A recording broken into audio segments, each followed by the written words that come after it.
Hey, j'espère que vous allez bien. Aujourd'hui on se retrouve pour mon bilan de janvier. J'ai pu faire pas mal de belles découvertes.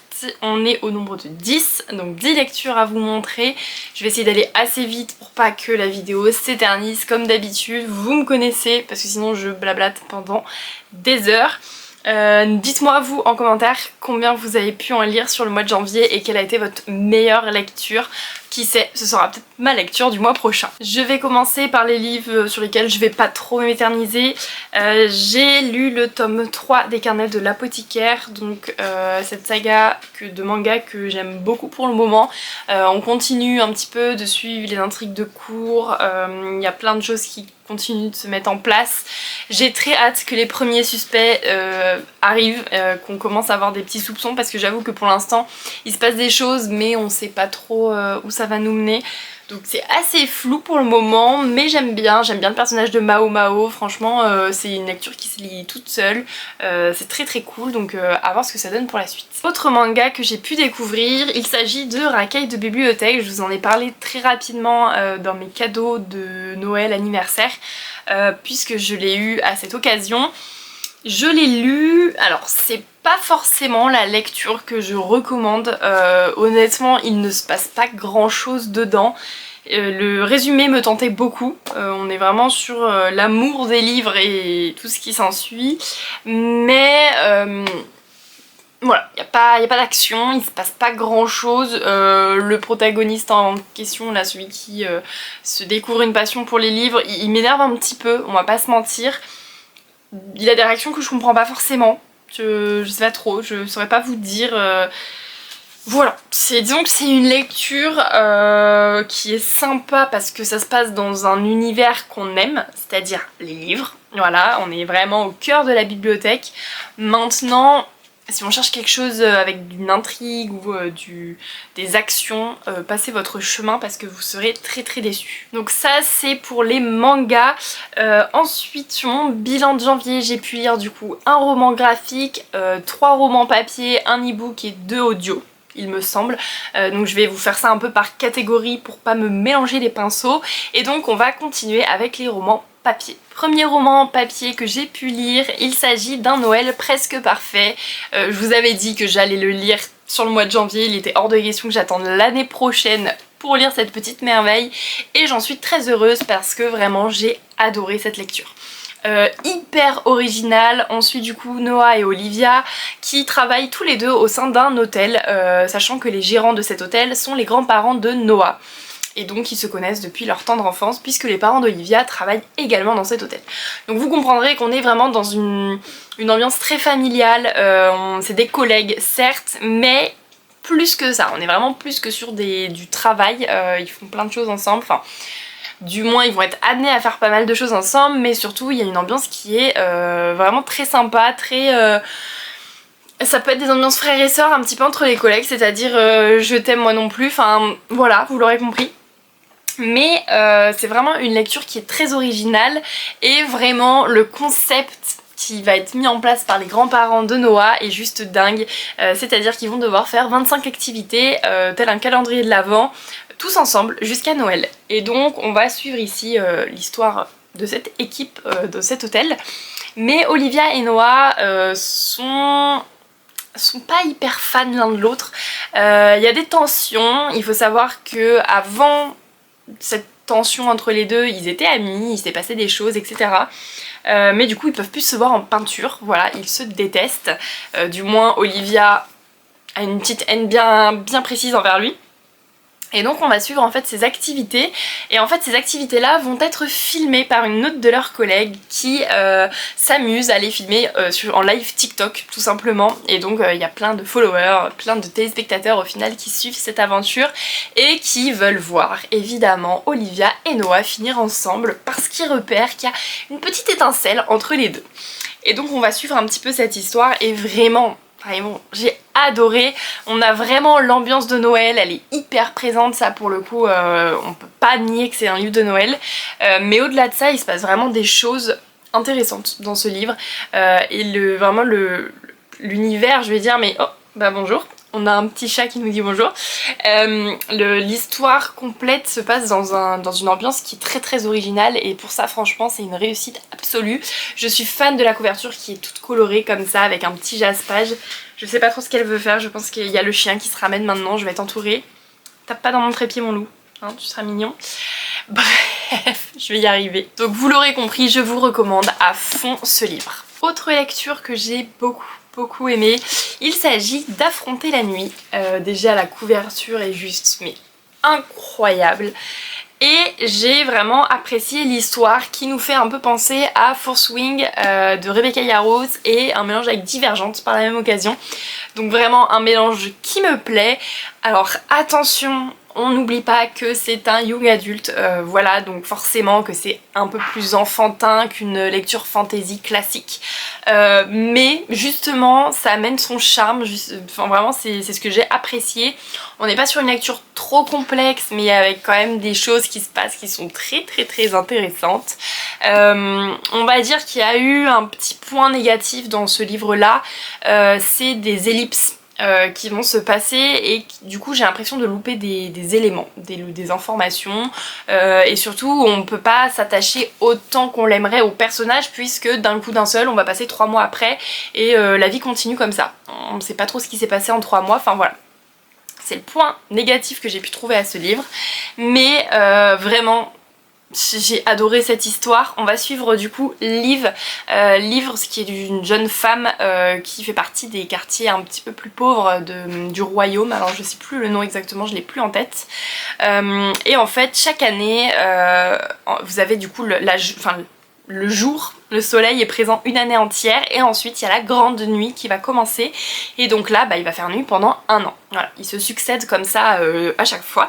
Et donc avant la grande nuit, Oria, je crois, qui s'appelle la déesse, elle va sélectionner des personnes pour en fait faire partie de la Légion et protéger la population durant cette grande nuit qui est menacée par les dragons. Voilà, donc les monstres, enfin les monstres des ténèbres en gros. Et donc Liv va faire partie de cette sélection cette année, elle qui doit prendre soin de sa famille adoptive puisqu'elle est orpheline et qu'elle a été recueillie. Elle a des frères et sœurs de cœur on va dire et elle doit prendre soin d'eux, elle doit aider son père adoptif. Or elle va pas avoir le choix que de partir pour la Légion, donc elle va partir dans une académie. Voilà. Pour vous situer un petit peu le truc, et elle va devoir avoir comme instructeur Raylen, qui lui est un grand ténébreux qui se laisse pas faire qu'à son caractère.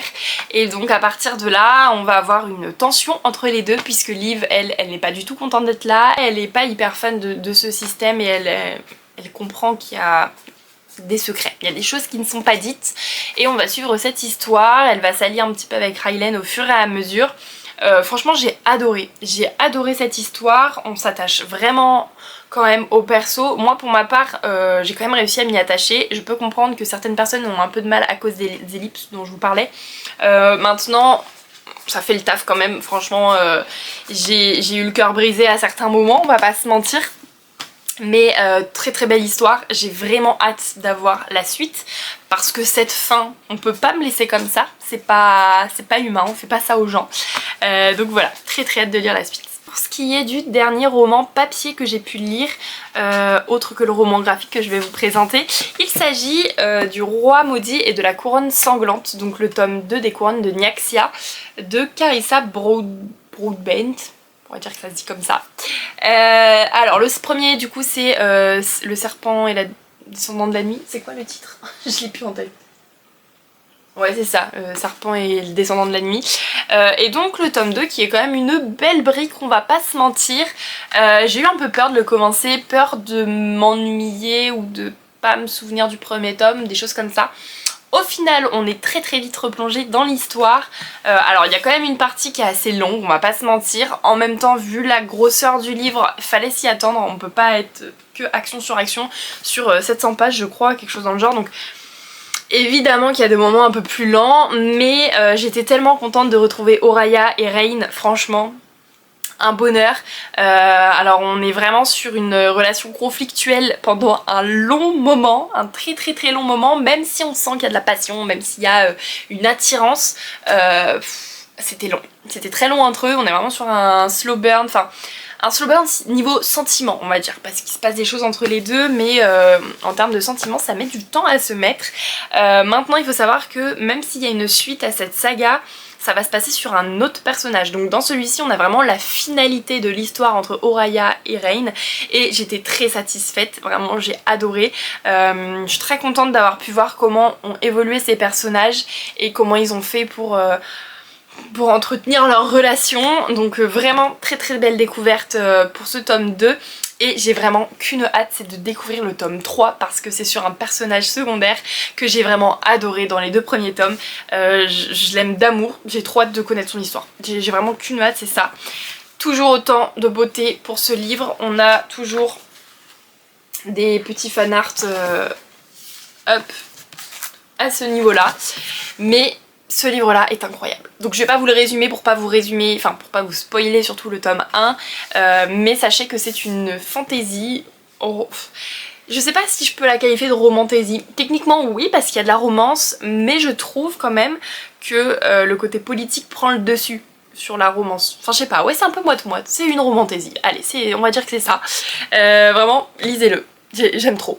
Pour ce qui est du roman graphique, j'ai pu lire le tome 3 de Lightfall.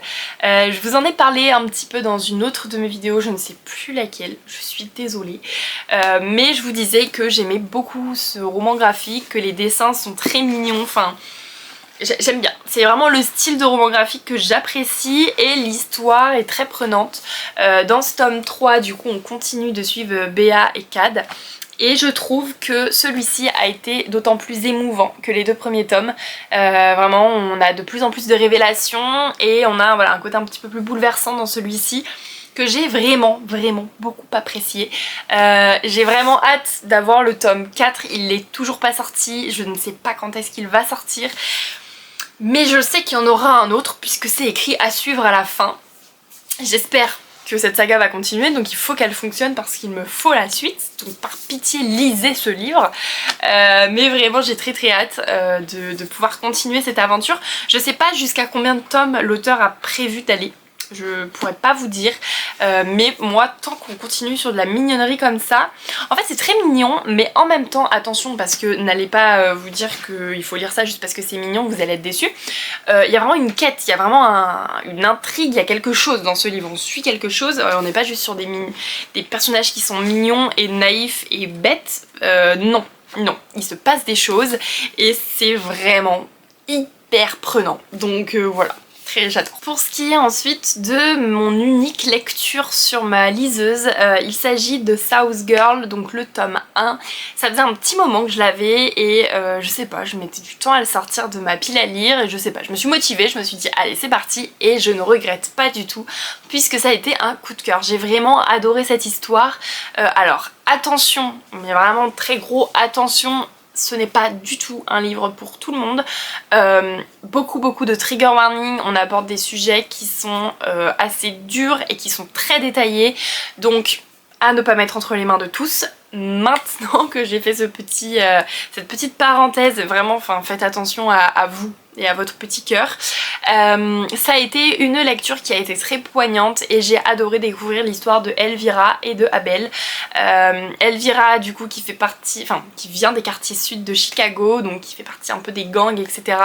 Elle a clairement pas eu une enfance facile, loin de là, et donc forcément elle a connu beaucoup de choses, elle a subi beaucoup de choses, elle a déjà été arrêtée, enfin bref, vraiment pas une enfant modèle, et elle va en fait être chargée d'intégrer une université où sévissent des crimes, des viols plus précisément, et donc il y en a eu plusieurs, sauf qu'ils n'arrivent jamais à arrêter la personne qui commet ces crimes-là.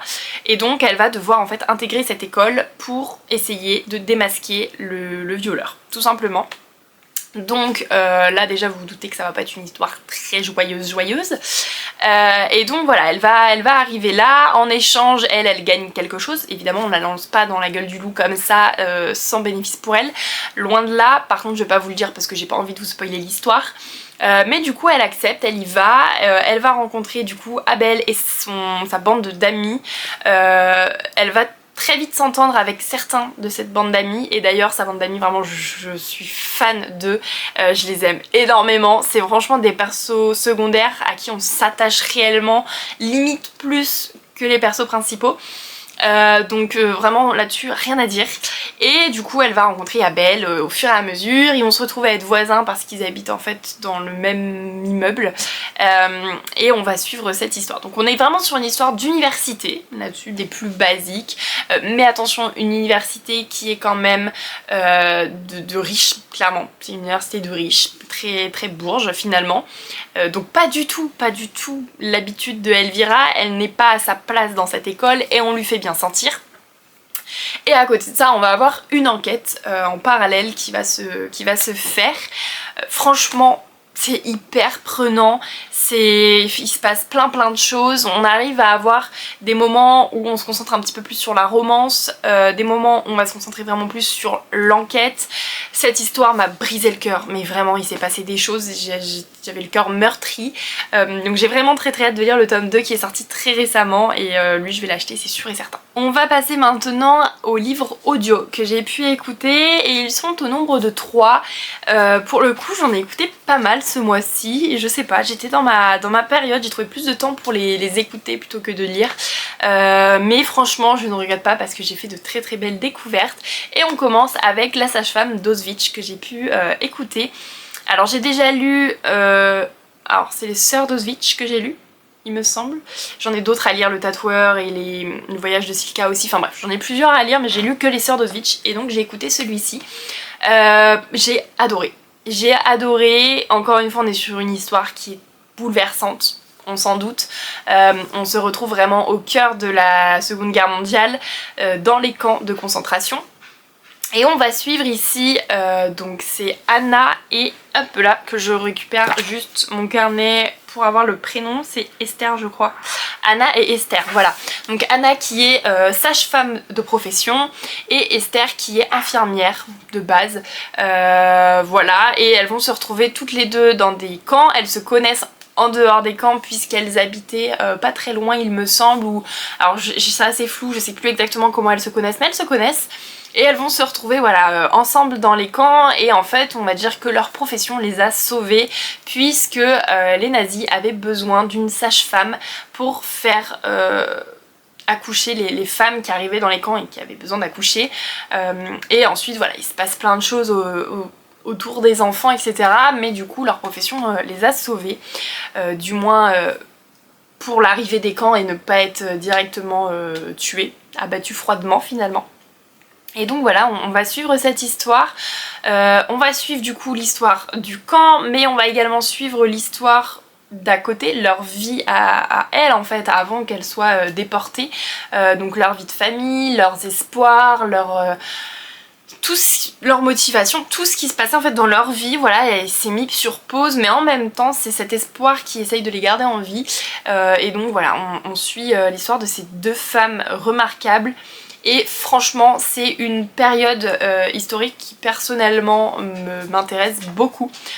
J'aime beaucoup en apprendre sur ce sujet, même si bah, voilà, on a nos cours d'histoire évidemment. Et je suis toujours choquée de tant d'horreur finalement. On a des notes de l'autrice à chaque fois à la fin de ces livres-là qui racontent un petit peu sur quel fait elle s'est basée, quel fait elle s'est inspirée, de quelle personne elle tient cette histoire, et vraiment j'aime beaucoup. Donc ça a été écouté et adoré. Il y a le tome 2 qui est sorti, je crois que c'est La Sage-Femme de Berlin, et il y a L'Orpheline d'Auschwitz qui est sorti, si je dis pas de bêtises, de cette même autrice du coup, dans cette suite. Donc je pense écouter les deux autres par la même occasion. En tout cas, je vous le recommande vivement. J'ai enchaîné avec le livre Block or Love, en audio toujours, vous l'aurez compris. C'est une romance universitaire sportive de Magali, Inguimbert, je sais pas prononcer son nom, je m'excuse d'avance, donc je vous mets la couverture de toute façon. Mais c'est une histoire que j'ai beaucoup aimée, je savais pas trop à quoi m'attendre, j'avoue que je l'ai un peu lancée en écoute par curiosité et parce que j'entends beaucoup de bien de cette autrice et que j'avais envie de découvrir un petit peu ce qu'elle écrivait et du coup je ne regrette absolument pas puisque la place du sport dans ce livre est incroyable. Alors il en existe plein des romans sportives, on va pas se mentir, mais souvent c'est la romance qui prend le dessus sur le sport et là on a vraiment le sport qui est le centre de ce livre. Du coup c'est l'histoire de Mackenzie, donc qui est appelée Mac la quasi-totalité du livre, et de Andy, ça sera Andy. Et donc Mackenzie qui va rentrer à l'université avec une bourse, il me semble, pour le volley. Donc elle, très heureuse, c'était vraiment son objectif. Il faut savoir que Mackenzie est très complexée par sa taille. C'est une femme qui est très très grande et donc forcément ça n'a pas été facile, surtout aux périodes de collège, lycée où les gens sont quand même très moqueurs. Et le volley l'a un petit peu sauvée dans le sens où elle trouvait un avantage, un réel intérêt à avoir une grande taille. Et donc forcément quand elle arrive à l'université avec ses premiers entraînements de volley, elle rencontre déjà son équipe, là où il y a des filles de dernière année qui sont quand même assez connues maintenant et qui sont très très fortes dans ce sport. Et elle va pas être accueillie et elle va pas réussir à se faire sa place comme elle l'aurait souhaité dès le départ. Donc un peu compliqué pour elle cette arrivée. Et on va avoir Andy qui va être le coach adjoint du coach, du coup. Complètement stupide ce que je viens de dire. Bref, c'est l'adjoint du coach et il va suivre en fait les entraînements et les matchs également et dès le départ il va se mettre un petit peu à dos Mackenzie puisqu'il s'acharne un petit peu sur elle. Voilà, il va vachement la punir entre guillemets. Et lui faire beaucoup d'exercices, par exemple lui dire qu'elle ne saute pas assez haut alors qu'elle est très grande, c'est quand même dommage, enfin voilà, des choses comme ça. Donc c'est difficile pour Mackenzie parce que forcément elle se sent plus à sa place alors que c'était juste son rêve et donc s'il n'y a plus de volley, elle ne sait plus ce qu'il y a pour elle dans sa vie. Et on va suivre un petit peu cette évolution là, pourquoi Andy il est comme ça, il y a une relation qui va se créer, donc on est sur une relation un petit peu, je dirais pas prof-élève, mais un peu quand même, vous l'aurez compris, c'est pas un prof, c'est un... Bref, je sais plus, je ne sais pas. Donc voilà, on est sur ce genre de trope et franchement j'ai beaucoup aimé. Le volley est vraiment bien amené, ça se voit que c'est un sport que l'autrice aime parce qu'elle sait de quoi elle parle. Et franchement, moi qui connais pas grand chose au volley, même si j'en ai fait genre à l'école ou des choses comme ça, vraiment ça nous fait aimer ce sport.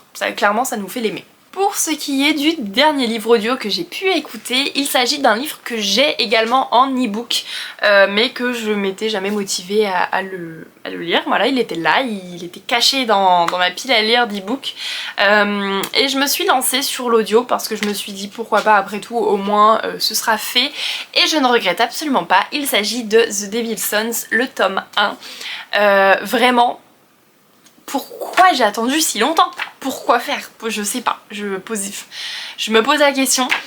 J'ai adoré suivre l'histoire d'Avalon et de Clark. Avalon qui arrive à l'université, qui a un problème de santé et donc elle se concentre vraiment beaucoup sur ses études parce que pour elle il n'y a que ça à faire, c'est le seul truc qui l'a fait un petit peu vibrer et elle se retrouve mêlée à un gang où Clark en fait partie. Clark qui est du coup le meilleur pote du frère de l'ami d'Avalon. Je sais pas si c'est très clair. Enfin bref, pour vous faire court, Avalon quand elle arrive, elle se fait amie avec une fille qui va être sa coloc. Et cette coloc du coup a un frère qui fait partie du gang et son meilleur ami c'est Clark. Bref, voilà, les bases sont posées. Et vraiment, on est sur une histoire qui est assez cliché dans le sens où voilà, on est sur l'université, un gang, des motards, des gardes du territoire un petit peu par-ci par-là, donc là-dessus assez classique, mais j'ai vraiment beaucoup aimé les personnages, j'ai adoré même les secondaires, ils sont géniaux, l'histoire elle est prenante de fou. il se passe toujours quelque chose. Avalon elle se laisse carrément pas faire, elle ce qu'elle veut c'était étudier, elle n'avait pas du tout envie de se retrouver mêlée à toutes ces histoires, donc forcément quand les ordres viennent de plus haut elle se retrouve un petit peu obligée puisqu'on lui fait du chantage. Il y a des découvertes qui vont être faites. Alors les découvertes, il y en a quelques-unes que j'ai pu voir venir quand même, mais pour autant ça m'a fait plaisir. Voilà, donc j'ai vraiment très hâte de continuer, de pouvoir écouter les prochains tomes parce que j'ai vu qu'ils étaient tous disponibles du coup sur ma plateforme audio, donc trop contente, je vais continuer après. Mais c'est une excellente lecture. Je ne sais pas pourquoi j'ai attendu si longtemps. Si jamais il dort dans votre pile à lire à vous aussi, sortez-le. Allez-y, il n'y a pas de souci. On est du genre, le mec, si tu la touches, je te crève. En gros, c'est ça. C'est vraiment, je te protège, mais je te montre que je t'aime pas. Mais t'inquiète, je couvre tes arrières. Donc vraiment, c'est le genre de livre que j'aime trop. J'aime bien, j'avoue. Donc vraiment, je suis très joie de l'avoir enfin sorti. Comme ça me fait un livre en moins sur ma pile à lire d'e-book, mais en même temps je l'ai écouté, j'ai pas perdu de temps parce qu'en parallèle je lisais un autre livre. Franchement les livres audio c'est la révélation, hein. J'aime beaucoup trop. Nous avons donc fait le tour de mes lectures de janvier. Vous l'aurez compris, ça a été quand même un excellent mois avec de très bonnes lectures. Franchement je suis très satisfaite. 10 livres qui sont sortis de ma palle et 10 livres que j'ai vraiment appréciés. C'est assez révolutionnaire en fait de pouvoir lire des livres qui sont dans ma palle depuis très longtemps, même si j'ai été très reconnaissante du coup de recevoir des livres en service presse les 2 années passées. C'est vrai que j'ai quand même vachement mis sur pause toutes mes lectures personnelles et c'était assez frustrant. Donc là je redécouvre un petit peu le plaisir de lire les livres que j'ai envie sur un moment T. En fait je suis le genre de lectrice où je lis suivant mon mood, voilà, et donc là je me prends pas la tête, si j'ai pas envie de lire un livre, bah je le lis pas, j'en prends un autre, enfin voilà, donc ça c'est très cool. En tout cas merci d'avoir regardé cette vidéo jusqu'au bout, n'hésitez pas à laisser un petit commentaire, un petit j'aime, venez me dire vous vos lectures, qu'on échange un petit peu et je vous fais de gros bisous, on se retrouve pour une prochaine vidéo.